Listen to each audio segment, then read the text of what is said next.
Scenes of devastation like these are all too common in Nigeria and other parts of Africa, evidence of the widespread carnage and destruction of property that follows terror attacks. According to the UN, global terrorism-related deaths in 2023 reached nearly 8,400, a 22% increase from the previous year. That marks the highest toll since 2017. This counter-terrorism summit in Abuja brought together high-level officials as they sought ways to increase their cooperation in tackling the persistent threat of terrorism head-on. We must tell this imported evil that wants to bend and break us that it shall not succeed. Instead of making us bow, we shall banish it.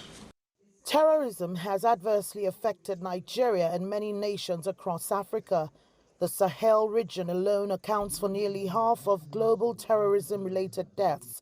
The recent decision by some countries to leave the West African regional bloc, ECOWAS, could weaken joint regional efforts to counter terror groups.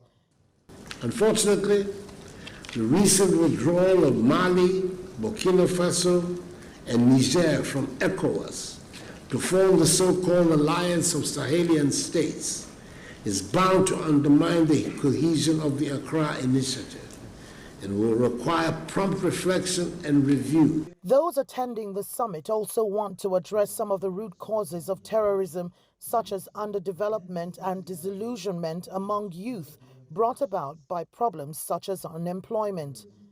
The social contract bond between the people and the authorities that govern them has been frayed by decades of underinvestment, crisis, and a lack of governance. Rebuilding our social contract is essential for recovery. It means rebuilding strong democratic institutions and promoting people-centered governance, well-rounded human rights, and guaranteed access to basic services and inclusive development for all people.